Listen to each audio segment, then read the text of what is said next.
Okay ಗುರುಗಳೇ, ಇನ್ನೊಂದು ಕಾಲ್ ready ಇದೆ, ನೋಡೋಣ. ಹಲೋ ಹಲೋ, ನಮಸ್ತೆ. ಯಾರ ಬಗ್ಗೆ ಕೇಳಬೇಕಾಗಿತ್ತು? ನನ್ನ ಬಗ್ಗೆನೇ ಕೇಳಬೇಕಾಗಿತ್ತು. ಓಕೆ, ಹುಟ್ಟಿದ ದಿನಾಂಕ, ಸಮಯ ಹೇಳಿ. 24/9/1993. 93. ಓಕೆ, ಸಮಯ 12:30 ಮಧ್ಯಾಹ್ನ 12:30. ಯಾವ ಜಾಗದಲ್ಲಿ ಹುಟ್ಟಿರೋದು? ಪ್ಲೇಸ್? ಬೆಂಗಳೂರು. ಓಕೆ, ನಿಮ್ಮ ಹೆಸರು? ರಾಜೇಶ್. ಗುರುಜೊಟ್ಟಿಗೆ ಮಾತಾಡಿ. ನಮಸ್ಕಾರ ರಾಜೇಶ್ ಅವರೇ. ನಮಸ್ತೆ ಗುರುಗಳೇ. ನನ್ನ ಕೆಲಸದ ಬಗ್ಗೆ ಸ್ವಲ್ಪ ಆಯ್ತು ಕೇಳಬೇಕಾಗಿತ್ತು. ಪರವಾಗಿಲ್ಲ, ತೊಂದರೆ ಇಲ್ಲ. ಧನುರ್ ರಾಶಿಯಲ್ಲಿ ಹುಟ್ಟಿದ್ದೀರಾ. ಧನುರ್ ರಾಶಿಯಲ್ಲಿ ಪೂರ್ವಾಷಾಢ ನಕ್ಷತ್ರದಲ್ಲಿ ಹುಟ್ಟಿದ್ದೀರಾ.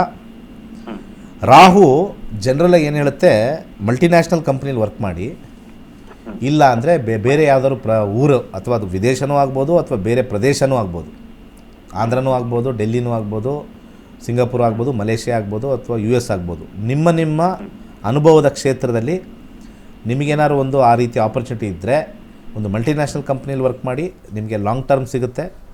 ಅಥವಾ you have to go abroad. ಈಗ ಏನು ಕೆಲಸ ಮಾಡ್ತಾಯಿದ್ದೀರಾ? ಸಾಫ್ಟ್ವೇರ್ ವರ್ಕ್ ಮಾಡ್ತಾ ಇದ್ದೀನಿ. ಸಾಫ್ಟ್ವೇರಲ್ಲಿ ಏನು ಮಾಡ್ಬೋದು? QA ಸಾಫ್ಟ್ವೇರ್ ಟೆಸ್ಟರ್ ಆಗಿ ವರ್ಕ್ ಮಾಡ್ತಾ ಇದ್ದೀನಿ. ಟೆಸ್ಟರ್ ಆಗಿ ಅಬ್ರಾಡ್ ಹೋಗ್ಬೋದಾ? ಅಬ್ರಾಡ್ಗೆ ಆ್ಯಕ್ಚುಲಿ ಪ್ಲಾನ್ ಮಾಡ್ತಾ ಇದ್ದೀನಿ. ಈಗ ನಾನು ಹೆಂಗೆ ಹೇಳಿದೆ, ಕೇಳಬೇಕಾಗಿತ್ತು. ಪ್ಲಾನೆಟರಿ ಇಂಟೆಲಿಜೆನ್ಸ್ ತಾನೇ ತೋರಿಸೋದು. ಹೌದು ಹೌದು, ನಿಜ. ಅಂಡರ್ಸ್ಟ್ಯಾಂಡ್. ಇದು ಖುಷಿ ಏನು ಗೊತ್ತಾ, ಇವಾಗ ನೀವು ಬೇರೆ TV ಪ್ರೋಗ್ರಾಮಲ್ಲೆಲ್ಲ ಯಾರೋ ಅಲ್ಲಿ ಮನೆ ಹೆಂಗಸರು ಅವರು ಇವರು ಕಾಲ್ ಮಾಡ್ತಾರೆ, ನಮ್ಮಲ್ಲಿ ಸಾಫ್ಟ್ವೇರ್ ಇಂಜಿನಿಯರ್ಸ್ ಕಾಲ್ ಮಾಡ್ತಾರೆ. That is the beauty of our ಕಾರ್ಯಕ್ರಮ. ತೊಂದರೆ ಇಲ್ಲ. ಸ್ವಲ್ಪ ನೀವು ರಾಹುವಿನ ತತ್ವದಲ್ಲಿ 12 ಕಾಂಬಿನೇಷನ್ ಬಂದಿದೆ. ಇದು ವೆರಿ ಸ್ವಲ್ಪ ಅಲ್ಲಿ 2ನೇ ಮನೆ ಸ್ವಲ್ಪ ಅವ್ರಿಗೆ ಮೈಂಡು ಗ್ರೋತ್ ಪ್ರಾಸ್ಪೆಕ್ಟು ಸ್ವಲ್ಪ ಕಮ್ಮಿ ಮಾಡುತ್ತೆ. ಹಾಗೆ ಅದನ್ನು ಕಮ್ಮಿ ಮಾಡ್ಕೋಬೇಕು, ಸ್ವಲ್ಪ ಎನ್ಹ್ಯಾನ್ಸ್ ಮಾಡ್ಕೋಬೇಕು ಅಂತಂದರೆ ಇವ್ರಿಗೆ 10, 5, 12 ಕಾಂಬಿನೇಷನ್ ಇರ್ತಕ್ಕಂಥ ಮಂಗಳ 3 ಫೇಸ್ ರುದ್ರಾಕ್ಷಿ ಹಾಕ್ಕೊಳ್ಳಿ. ಬಲಗೈಯಲ್ಲಿ ಒಂದು ಕೆಂಪು ದಾರ, ರೆಡ್ ಕಲರ್ ದಾರ 3 ಸುತ್ತು ಕಟ್ಟಿ, ಕಲರ್ ಥೆರಪಿ ಮತ್ತು ರುದ್ರಾಕ್ಷಿ ಥೆರಪಿ ನಿಮಗೆ ಮೈಂಡು ಡ್ರೈವ್ ಮಾಡಿ ಮುಂದೆ ಇನ್ನೂ ಹೆಚ್ಚು ನಿಮಗೆ ಒಂದು ದಾರಿ ತೋರಿಸುತ್ತೆ. ಅಬ್ರಾಡ್ಗೆ ಹೋಗೋ ಕಾಂಬಿನೇಷನ್ ಇದೆ, ಹೋಗಿ ಬನ್ನಿ, ಒಳ್ಳೆಯದಾಗಲಿ. ಅದನ್ನೇ ನಿಮ್ಗೆ ಹೇಳಿದ್ದು, ಪ್ಲಾನೆಟರಿ ಇಂಟೆಲಿಜೆನ್ಸ್ ಎಷ್ಟು ಚೆನ್ನಾಗಿ ನಮ್ಗೆ ಹೇಳುತ್ತೆ ಅಂತ.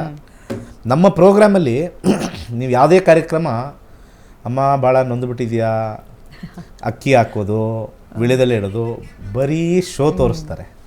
ಪಕ್ಕ ಹೇಳ್ತೀನಿ, ಆ ಶಾಸ್ತ್ರ ಇದೆ, ತಪ್ಪಲ್ಲ, ಇದೆ. ಬಟ್ ಅದು ಏನು ಗೊತ್ತಾ, ಸಿಂಪಲ್ ಡೇ ಟು ಡೇ ಆ್ಯಕ್ಟಿವಿಟಿಗೆ, ಲೈಫ್ ಆ್ಯಕ್ಟಿವಿಟಿಗೆ ನಕ್ಷತ್ರ ನಾಡಿ ನೋಡಬೇಕು. ಡೇ ಟು ಡೇ ಆ್ಯಕ್ಟಿವಿಟಿ ಬೇರೆ. ಇವತ್ತು ಯಾರ ಹತ್ರನೂ ಹೋಗ್ತಾ ಇದ್ದೀನಿ ನಾನು, ಅವರು ದುಡ್ಡು ಕೊಡ್ತಾರಾ ಅಂದರೆ ಕ್ರಯ ವಿಕ್ರಯ ಅಂತ ಕರಿತೀವಲ್ಲ, ಅದಕ್ಕೆ ಬೇಕಾಗಿರ್ತಕ್ಕಂಥ ಶಾಸ್ತ್ರ ಹಳೆಯ ಕಾಲದಲ್ಲಿ ಇತ್ತು. ಇವತ್ತು ದೊಡ್ಡದಾಗಿದೆ, ನಮ್ಗೆ ಬೇಕಾಗಿರ್ತಕ್ಕ ಬೇಡಿಕೆಗಳು ದೊಡ್ಡದಾಗಿದೆ. ಮನೆ ಕಟ್ಟಬೇಕು, it's a big project. Abroad ಹೋಗಬೇಕು ಅಂದರೆ ಮನೆ ಮಠ ಎಲ್ಲ ಬಿಟ್ಟು ಪ್ಯಾಕ್ ಮಾಡಿಕೊಂಡು ಬಾರದೇ ಇರತಕ್ಕಂಥ ಒಂದು ಪ್ರದೇಶಕ್ಕೆ ಯಾವಾಗ ಬರ್ತೀವೋ ಇಲ್ವೋ ಗೊತ್ತಿಲ್ಲ, ಅಲ್ಲಿಗೆ ಹೋಗಬೇಕು. So entire shift of the ಏನಂತಾರೆ, ಒಂದು ಲೈಫ್ ಸ್ಟೈಲ್ ಆಗಿಬಿಡುತ್ತೆ. ಮದುವೆ ಆಗಬೇಕು, ಯಾರೋ ಒಬ್ಬ ಪರ್ಸನ್ ಗೊತ್ತಿಲ್ಲದೆ ಇರೋರು ಹತ್ರಕ್ಕೆ ಬಂದು ಇವ್ರನ್ನ ಮದುವೆ ಮಾಡ್ಕೊಂಡಾಗ ಅದರದ್ದು ಭಯ, ಲೈಫ್ ಸ್ಟೈಲ್ ಬೇರೆ ಇರುತ್ತೆ. ಈ ವಿಳೆದೆಲೆ, ಈ ಅಕ್ಕಿ ಶಾಸ್ತ್ರ, ಈ ವಿಳೆದೆಲೆ ಎತ್ತಿ ನೋಡುವಂಥದ್ದು, ಇದರಷ್ಟು ಬಂಡಲ್ ಬೇರೆ ಇಲ್ಲ. ಅದು ದಿನನಿತ್ಯದಲ್ಲಿ ಮಾತ್ರ, ಆ ತಾತ್ಕಾಲಿಕಕ್ಕೆ ಮಾತ್ರ ಆಗುತ್ತೆ. ಮದುವೆ ವಿಚಾರ ಹೇಳೋಕ್ಕಾಗಲ್ಲ ಅದರಲ್ಲಿ. ಎವ್ರಿಥಿಂಗ್ ಹ್ಯಾಸ್ ಎ ಸೈನ್ಸ್, ಒಪ್ಕೊಳ್ತೀನಿ. ನಾನು ಅದನ್ನು ಅಳಗೆಲ್ತಾ ಇಲ್ಲ. ವಿಳೆದೆಲೆ ಶಾಸ್ತ್ರನೂ ಹೇಳ್ಕೊಟ್ಟಿದ್ದೀವಿ ನಾವು ಎಲ್ಲರಿಗೂ. ಆ ವಿಳೆದೆಲೆ ಶಾಸ್ತ್ರ ತಾತ್ಕಾಲಿಕ, ವೆರಿ ವೆರಿ ತಾತ್ಕಾಲಿಕ. It doesn't give larger picture, smaller picture ತೋರಿಸುತ್ತೆ. ಸೊ ಪ್ರತಿಯೊಬ್ಬರು ಕೂಡ ಈ ಸೈನ್ಸ್ನ ಕಲ್ತಾಗ ಏನಾಗುತ್ತೆ, ಈ ಸೊಸೈಟಿ ಸೈನ್ಸ್ ಕಡೆ ಬರಬೇಕು. ಯಾಕೆ ನಾನು ಈ ವಾಹಿನಿ ಮುಖಾಂತರ ಹೇಳ್ತಾ ಇದ್ದೀನಿ ಅಂದರೆ, ಅನೇಕ ವಾಹಿನಿಯವರು ಈ ವಿಳೆದೆಲೆ ಶಾಸ್ತ್ರ ತೋರಿಸ್ತೀರಾ, ಡ್ರೆಸ್ ಹಾಕೋರನ್ನ ನೀವೆಲ್ಲ ತೋರಿಸ್ತೀರಾ. ನಾನು ವಾಹಿನಿಗೆ ಹೇಳ್ತಾ ಇಲ್ಲ, ಜನಗಳಿಗೆ. ನಮ್ಮ ಸೊಸೈಟಿ ಹೆಂಗಿದೆ, ಎಲ್ಲ ಒಂದೇ ಅಲ್ವಾ, ನಾವೆಲ್ಲ ಒಂದೇ. ನಾವು ಬೇರೆ ಬೇರೆ ಕಾರ್ಯಕ್ರಮಗಳು ಮಾಡ್ಕೊಂಡು ಹೋಗ್ತಾ ಇದ್ದೀವಿ. ನಮಗೊಂದು ವಿಚಾರ ಗೊತ್ತಿರೋದ್ರಿಂದ ಎಲ್ಲ ಪ್ರೋಗ್ರಾಮ್ ಅವರು ಸ್ವಲ್ಪ ಆ ಪ್ಲಾನೆಟರಿ ಇಂಟೆಲಿಜೆನ್ಸ್ಗೆ ಬಂದು ನಾವು ಗ್ರೋ ಆಗಬೇಕು ಅಂತ. ಇವತ್ತು ಯಾಕೆ ಚೈನಾ ಸೂಪರ್ ಪವರ್ ಆಗಿದೆ? ಮೋಸ್ಟ್ಲಿ ಅವ್ರ ಕೈಗೆ ಈ ಶಾಸ್ತ್ರ ಸಿಕ್ಕಿಲ್ಲ ಇನ್ನೂ. ನಾನು ಪ್ರೆಡಿಕ್ಟ್ ಮಾಡ್ತೀನಿ, ಇವತ್ತು ಚೈನಾ ಅಥವಾ ಜರ್ಮನ್ಸು ಇನ್ನೊಂದು ಯಾವ್ದಾದ್ರು ಕಂಟ್ರಿಗೆ ಈ ಕರೆಕ್ಟಾಗಿರೋ ಜ್ಯೋತಿಷ್ಯ ಶಾಸ್ತ್ರ ಸಿಕ್ಬಿಟ್ರೆ ಅಲ್ಲಿಂದ ನಮಗಿಲ್ಲಿ ಬರುತ್ತೆ. ಆವಾಗ ಇಲ್ಲಿರೋರೆಲ್ಲ ಎದೊಳ್ತಾರೆ. ಆವಾಗ ನಾವೇನು ಹೇಳ್ತೀವಿ ಗೊತ್ತಾ, ಇದೆಲ್ಲ ಬಂದಿರೋದು ಭಾರತದಿಂದ.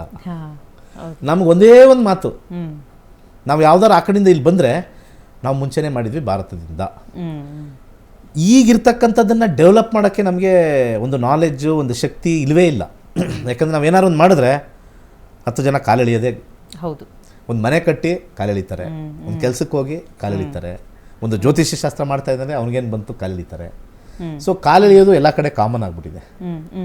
ಸೊ ನಾನೇನು ಹೇಳ್ತೀನಿ ಎಲ್ಲರಿಗೂ, ಯಾವ್ದಾದ್ರು ಒಂದು ಈ ಕ್ಷೇತ್ರದಲ್ಲಿ ಭಾರತ ದೊಡ್ಡದಾಗಬೇಕು ಅಂದರೆ ಅಸ್ಟ್ರಾಲಜಿ ವರ್ಲ್ಡ್ನ ಯಾವ್ಯಾವ ಗ್ರಹ ಯಾವ್ಯಾವುದು ಡ್ರೈವ್ ಮಾಡುತ್ತೆ, ಯಾವ್ಯಾವ ಪ್ಲೇಸ್ನ ಡ್ರೈವ್ ಮಾಡುತ್ತೆ, ಇನ್ವೆನ್ಷನ್ಸ್ಗೆ ಯಾವ್ದಾದ್ರು ಡ್ರೈವ್ ಮಾಡುತ್ತೆ, ಆ ಒಂದು ಕಂಟ್ರಿನ ರಾಜಕೀಯವಾಗಿ ಹೇಗೆ ಇದಾಗುತ್ತೆ. ಇವತ್ತು ನೋಡಿ ರಷ್ಯಾ ವಾರ ಆಯಿತು, ಅಲ್ಲಿ ಉಕ್ರೇನ್ ಮೇಲೆ.